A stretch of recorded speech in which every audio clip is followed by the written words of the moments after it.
Assalamualaikum warahmatullahi wabarakatuh. Saya Galang Panji Pamungkas mau mengerjakan tugas remi dari Bu Rina ya. Tentang atmosfer. Pengertian atmosfer. Atmosfer adalah lapisan udara yang menyelimuti atau menyelubungi bumi. Atmosfer terdiri dari berbagai macam gas. Ada unsur-unsur yang memiliki sifat konstan, tetap, dan sifatnya berubah-ubah. Dan lapisan yang menyelubungi bumi ada 5. Yang pertama lapisan troposfer, yang kedua stratosfer, yang ketiga mesosfer, yang keempat lapisan termosfer, yang kelima eksosfer. Setelah itu ada manfaat penyelidikan atmosfer. A. Melakukan perkiraan cuaca. Ya, terus yang kedua menyelidiki kemungkinan hujan buatan. Yang C. Mengetahui penyebab gangguan radio dan televisi di udara serta cara perbaikannya. Maaf ya Bu, ganggu ini Bu. Gejala optik di atmosfer ada 5. Yang pertama ada pelangi, yang kedua halo, yang ketiga sandikala, yang keempat fata morgana, yang kelima aurora. Dan pengertian iklim dan cuaca. Cuaca adalah kondisi atmosfer yang terjadi pada waktu tertentu di daerah yang tidak luas. Itulah sebabnya cuaca dapat berubah-ubah. Iklim bersifat permanen, jadi iklim tidak akan berubah-ubah dalam waktu yang singkat. Walaupun memiliki pengertian yang berbeda, cuaca dan iklim memiliki unsur-unsur pembentuk yang sama, yakni A.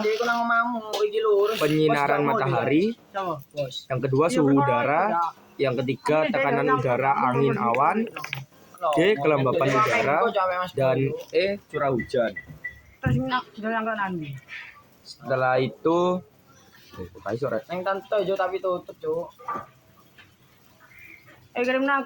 Setelah itu ada klasifikasi iklim dan pola iklim global.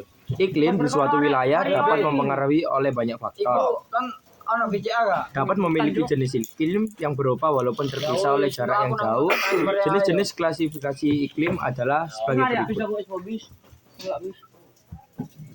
Jenis-jenis iklim: klasifikasi iklim matahari, iklim fisis, iklim Köppen, iklim Ferguson, iklim menurut Olderman, klasifikasi iklim Junghun. Setelah itu ada karakteristik iklim di Indonesia dan pengaruh terhadap aktivitas manusia. Yang letak astronomis Indonesia berdasarkan letak astronomisnya tersebut, Indonesia berada di wilayah beriklim tropis.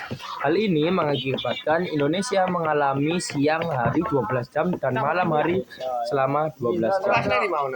Iklim di Indonesia ada 3. Yang pertama iklim musim, yang kedua iklim laut, yang ketiga iklim panas.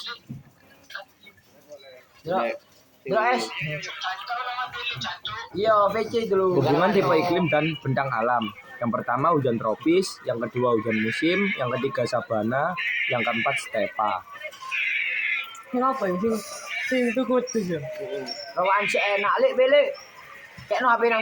Setelah itu ada peran cuaca dan iklim. Yang pertama di bidang sosial dan budaya, yang kedua di bidang pertanian, yang ketiga bidang telekomunikasi, yang keempat bidang pariwisata, yang kelima bidang teknologi, yang keenam bidang industri. Pengaruh perubahan iklim global terhadap kehidupan. Pemanasan global terjadi akibat efek rumah kaca yang menyerapkan energi panas di permukaan bumi. Peristiwa El Niño dan La Nina. Kondisi perairan laut dan samudra sangat mempengaruhi kondisi iklim.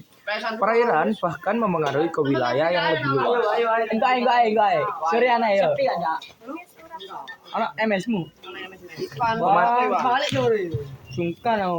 Balik sore. Sing kok ae apa jaring kok ae? Yo. Pemanasan global terjadi akibat efek rumah kaca yang menerapkan energi panas di permukaan bumi.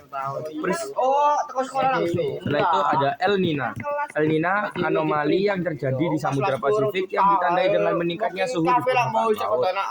La Nina mengalami penurunan suhu permukaan laut di bawah suhu normalnya. Yo sini aku. Apa nunjuk yo? Gak jelas.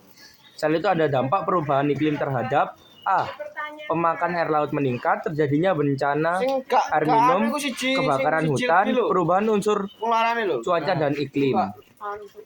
Gak ngotak. Setelah itu ada lembaga-lembaga yang menyediakan dan memanfaatkan data atmosfer. Yang pertama ada data meteorologi, klimatologi, dan geofisika atau BMKG. Dan yang kedua lembaga penerbangan dan antariksa nasional atau LAPAN. Badan Meteorologi, Klimatologi, dan Geofisika atau BMKG adalah lembaga pemerintah dan kementerian yang mempunyai tugas melaksanakan tugas pemerintah di bidang meteorologi, klimatologi, dan geofisika di Indonesia. Dan terima kasih. Sekian video ini saya buat untuk memenuhi tugas remedi saya dari pelajaran geografi. Terima kasih. Assalamualaikum warahmatullahi wabarakatuh.